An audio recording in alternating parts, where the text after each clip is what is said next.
वैष्णवी हगवणेच्या मृत्यूनंतर तिचं 9 महिन्याचं बाळ अखेर कसपटे कुटुंबियांच्या ताब्यात आलंय। बाळ आजी आजोबांच्या कुशीत आल्यानं कसपटे कुटुंबियांनी आनंद व्यक्त केलाय। बाळ लवकरच कसपटे कुटुंबियांच्या ताब्यात येईल अशी ग्वाही रुपाली चाकणकर यांनी झी 24 तासवर दिलेली होती। त्यानंतर काही क्षणात ते बाळ कसपटे आजी आजोबांच्या कुशीत आलेलं आहे। पाहूया।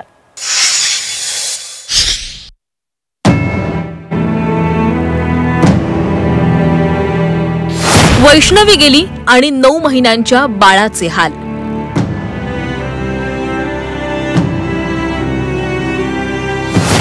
नातवासाठी आजी आजोबांची धडपड।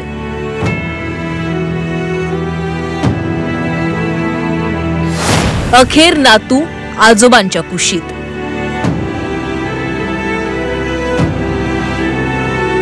हा खुदुखुदू हसणारा चेहरा पहा। पुण्यातील आत्महत्या केलेल्या वैष्णवी हगवणे हिचं हे 9 महिन्यांचं बाळ। आपल्या आजूबाजूला नेमकं काय सुरू आहे याची या बाळाला कल्पनाही नाहीये। वैष्णवीच्या आत्महत्येनंतर तिच्या बाळालाही त्रास सहन करावा लागला। एका बाजूला अवघ्या 9 महिन्याचं हे बाळ आईच्या आठवणीनं रडत होतं, तर दुसऱ्या बाजूला आपल्या नातवाचा ताबा मिळवण्यासाठी वैष्णवीच्या आई वडिलांची धडपड सुरू होती। वैष्णवीच्या आत्महत्येनंतर बाळ हगवणे कुटुंबानं कसपटे कुटुंबाला म्हणजेच वैष्णवीच्या आई वडिलांना देण्यास नकार दिला। मात्र आपण आपली मुलगी गमावली, आता नातवाला गमवायचं नाही या भावनेनं कसपटे कुटुंबानं प्रयत्न सुरूच ठेवले। आता अखेर हे बाळ वैष्णवीच्या आई वडिलांच्या कुशीत आलंय। नातवाला मिळवण्यासाठी कसपटे कुटुंबाची प्रचंड धडपड सुरू होती। वैष्णवीच्या आत्महत्येनंतर तिच्या नवऱ्याला, सासूला आणि नंदेला अटक झाली। नंतर वैष्णवीचं बाळ तिचा नवरा शशांकचा मित्र निलेश चव्हाणकडे ठेवण्यात आलं। वैष्णवीचे वडील आणि मामा जेव्हा निलेश चव्हाणकडे पोहोचले तेव्हा त्यांना बंदुकीचा धाक दाखवून परत पाठवण्यात आलं।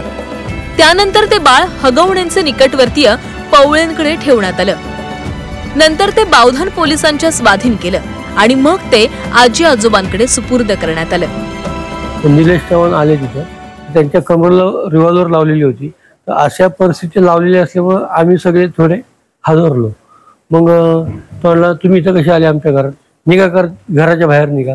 ते असं करून त्यांनी आरवाच्या भाषा वापरली। ते रिव्हॉल्वर बघितल्यानंतर आमची अर्धीच हे झाली, त्यामुळे आम्ही तिथून निघून गेलो।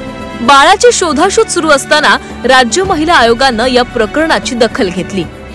बाळाला लवकरात लवकर कसपटे कुटुंबाकडे सुपूर्द करू असं आश्वासन रुपाली चाकणकरांनी दिलं आणि अवघ्या काही तासात वैष्णवीचं बाळ हे आजी आजोबांकडे आलं। आम्हाला पिरंगुटला बाळ आहे असं फक्त समजलं होतं, पण आम्ही पिरंगुटला जात असताना मध्ये आम्हाला फोन आला की अशा एक ठिकाणी या, तुम्हाला बाळ हँडओव्हर करतो।